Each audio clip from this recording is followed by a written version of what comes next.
Hi, everyone. It's great to see you again, and I just wanted to take a few minutes and thank you for all of your great feedback and questions, your comments, your links, and all of the ideas you've been sending over as we begin to catalog what's working for some of the longer-term COVID recovery protocols. So again, my name is Evo. For those of you I haven't met before, I am at a 6-month recovery mark at this stage. I'm at about 80% energy, and we're going to talk through a little bit today of the vitamins, supplements, and protocols that I've been researching and exploring, including what's been working for me and where I'm going to next. So I am happy to take your questions. I'm going to be here for about 10 to 15 minutes today. And I wanted to share with you, number one, what I'm taking, and then number two, a little bit more information on how, what some of the what we call long haulers or long COVID patients may be experiencing around you and how to address that. So just to step back for a little bit, for those I don't know very well, I've met the 6-month mark at this stage. I have gone through what many of us experience as sort of a biphasic COVID experience, in that I was mildly symptomatic for 2.5 weeks, followed by a period of time where I thought I was mostly recovered. A little bit of shortness of breath and fatigue, and some headaches were there, persistent, but I thought I was mostly over it. And then I moved. I went through a house move, and that kicked my body right over the edge, and I went and relapsed pretty badly. I didn't have any energy. I couldn't walk up and down the street. I found it very difficult to work. Things like headache and brain fog were a persistent problem, along with IBS symptoms. The chronic fatigue, which looks a little bit like those who've suffered with chronic fatigue syndrome or similar situations, have reported similar types of both symptoms and potentially treatments. And so we're going to talk a little bit about what's working there. I'm also going to bring up a video here, and this is a doctor whose work I've been tracking. A number of the doctors we've seen in the long haul COVID space, and this doctor in particular is interviewing with another doctor at the moment. And so what she's explaining is how this situation in the mast cells in our body. There are treatments that have been developed for mast cell, and I'm going to let her words speak to it because I think she's going to do it better than I can. Aware of that document, and they can go and have a look at that. So things are improving, but it's very, very slow. What treatments have you seen provide the best results for the patients you've seen who've had MCAS? Right. So there's the basic first thing that it's important for patients to do, I believe, is to get off high histamine foods. Because one of the amines that are released by the mast cells is histamine. And when histamine goes up, it causes a big inflammatory response in the body. And unfortunately, not only do we make and store histamine in our mast cells, in our basophils, our platelets, and our neurons, and also in some cells in our stomach, which help release acid, and that helps with protein digestion. So not only are we making and storing it, but we're also eating it in various foods, and some foods are very, very high in histamine, and there are certain drinks that can also block the enzymes that actually break down the histamine to prevent you overdosing on histamine from your food. Now, quite a few of my patients, they get into difficulty with MCAS because they are trying to get healthy and they're eating healthy food, which of course it is, but it's full of histamine, and so it's sort of tripping them up. So in particular, things like avocados, tomatoes, spinach, bananas, and then if they drink tea and coffee and green tea and alcohol, that actually blocks one of the enzymes that breaks down the histamine. So they can get into real difficulties. Processed food is no good. reheated food, leftovers is no good. TV dinners are no good. So I'm afraid that's the first thing we need to address is the diet.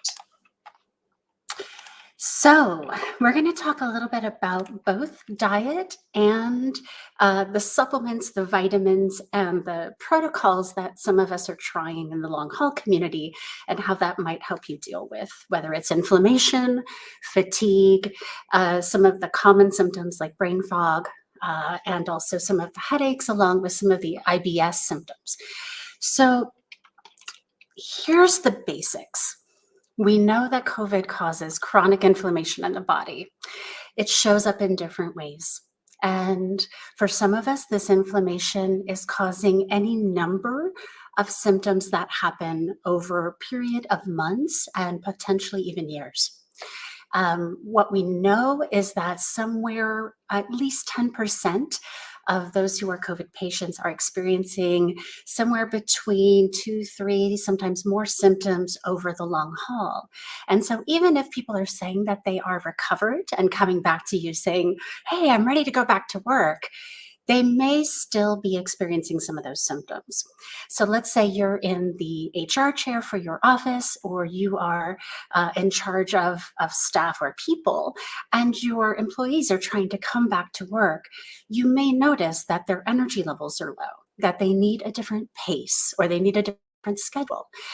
They might need different types of, whether it's dietary restrictions or time restrictions, or just looking at ways to make it easier on their bodies, perhaps having a chair instead of standing up, or keeping a different schedule altogether. So what this looked like for me in terms of learning to deal with that sort of biphasic disease approach, understanding that many of us go through these relapses, I had to create a different pace for myself. Now, the pacing is very, very important. We're going to talk more about this throughout. I'm currently using a smartwatch, and I'm doing a number of other tracking elements, right? So I'm tracking my biomarkers. I'm tracking heart rate, O2, energy. I'm tracking sleep, because all of those are giving me a sense of what's working and what's not working. But we're also going to talk through right now some of the vitamins that I'm taking every day.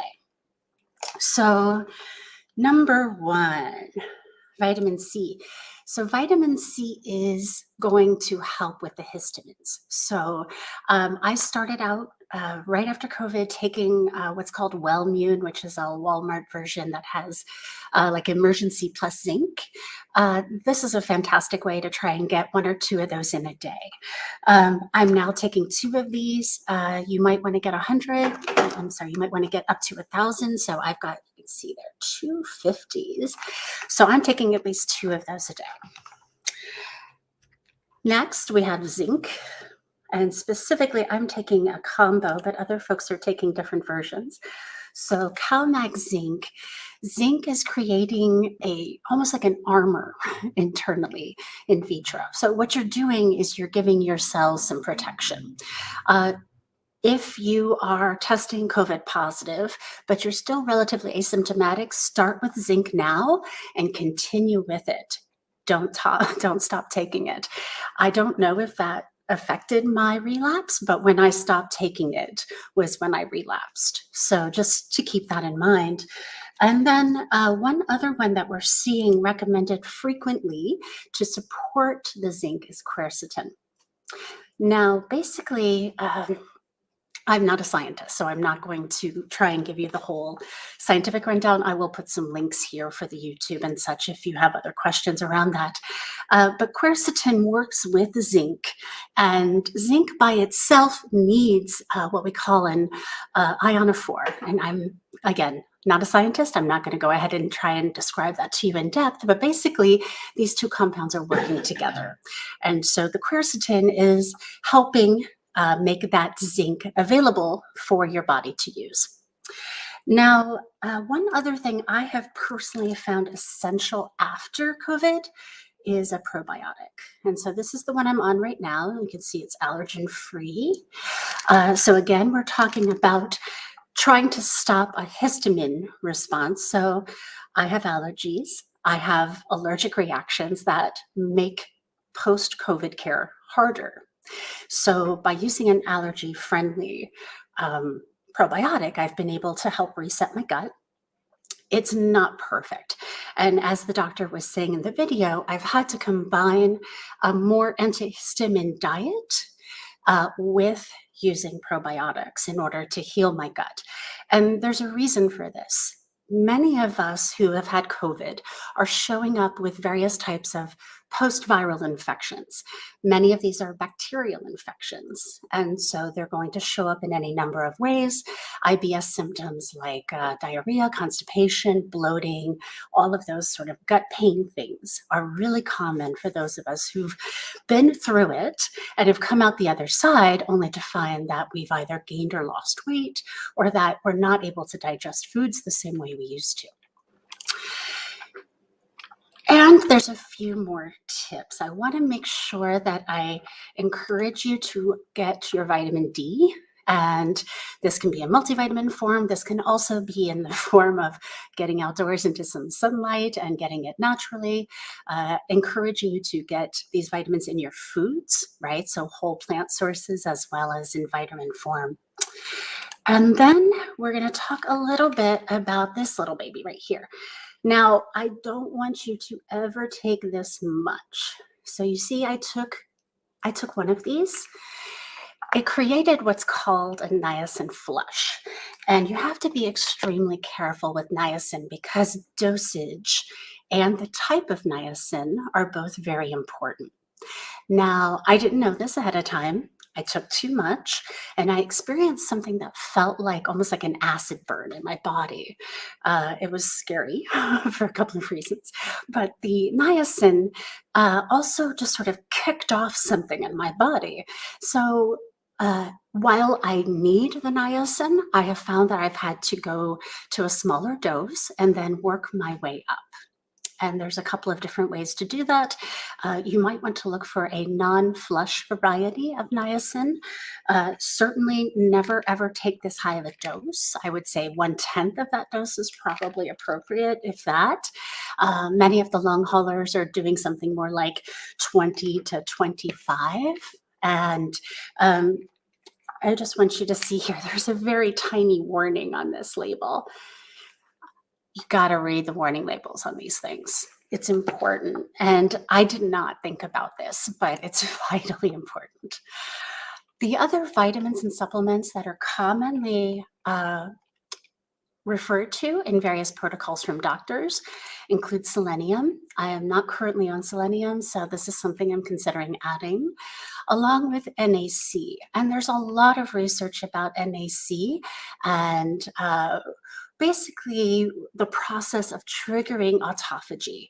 And so both niacin and NAC seem to be playing a role in the long-term health and being able to come back into more complete recovery, combined in some cases or protocols with intermittent fasting, and even in some cases a more like a 2-day cleanse, and doing these kinds of fasts combined with the vitamins and supplements. Now, I personally wouldn't recommend you do that without a doctor. So please go see your own doctors, talk to them about what you're experiencing, look at your blood work, look at the tests, and really be clear with your own caregivers about what your body might be missing. As an asthmatic, I also needed to do a little bit more in terms of steroids. And I've been on a steroid inhaler for 25 years. So let me show you that. I've been on this little baby for a very long time. And steroid inhalers play a role in controlling COVID. However, you don't necessarily want to be on one long term. They're difficult. Steroids have an impact on the body. They can help with the fatigue short term, but they may not be the right solution for you long term. And again, these are only offered by prescription, so you're going to need to see your doctor anyway before you would engage that. So that's a little bit of the Types of things I've been trying. Now, there are a number of long-haul COVID groups. There are certainly lots of doctors out there who are doing fantastic research, both on modulating autophagy, on different protocols, on diet, for example, cutting out all sugar and going with a more ketogenic diet versus doing the antihistamine diet. I'm personally finding that I've needed to cut out dairy and really cut out a number of the triggers for headaches, and that for me included chocolate. And I'm getting a little note from my watch telling me that my heart rate is up. So these are the kinds of things that we do in order to pace ourselves and in order to return to work. Now, you may find that you need to have a conversation with your coworkers, colleagues, bosses about what this has done to your body and what types of affordances you might need before returning to work. I want to encourage you to really try and keep a log of the symptoms that you're experiencing. Use a bio tracker if that helps you. Certainly it's helping in terms of communication with the doctor so that I don't have to go to an office in order to show them what's happening to my heart. Especially if you're experiencing something like tachycardia, which I am, and arrhythmia, right? Many of us are experiencing something that feels like sometimes our heart is just going to leap out of our chest. And it's scary when that happens. And so this is when it's really important to pace yourself before going back to full exercise, because that's exactly when you can kick yourself back into a relapse. So I'm happy to answer your questions anytime. You are welcome to share these conversations. We're going to be bringing on a number of medical professionals, scientists, researchers who are working in different domains related to these topics. And so I would love to hear the kinds of conversations you're trying to sort through, and also what are the tools you need most for full recovery. I want to let you know that a full recovery for all of you may not be fully possible. And that's okay. And there's a lot of self-judgment that comes with that. I have to say I'm struggling with some of those things myself when it comes to, has this virus left me unable to work, or experiencing a disability that I hadn't necessarily experienced before. It is challenging to have these conversations with caregivers and with coworkers. Some of you may be afraid that you're going to lose your job because you can't necessarily come back to work full time. So I want to encourage you to please do everything you can to document your own journey. Be honest with those that you're working with. If you're pushing yourself too hard, you may get sicker down the line. So if you're finding that your pace at work is too much, try and cut back if you can. Switch your hours. Try and do something where you can work from home if possible. I know that's not possible for so many of you. And if you need support, if you need to just reach out to others, obviously there's a number of recovering from long COVID groups. And I would encourage you to also just feel free to reach out to me. I'm at Light Lodges and at Playable Agency, both on YouTube, but also on other social media. So this is Evo. I'm happy to have this conversation with any of you who need support. I'm going to be here weekly, and let me know if you have specific questions. I am happy to go find the research and the experts to share with you. Have a great day, and feel free to reach out anytime.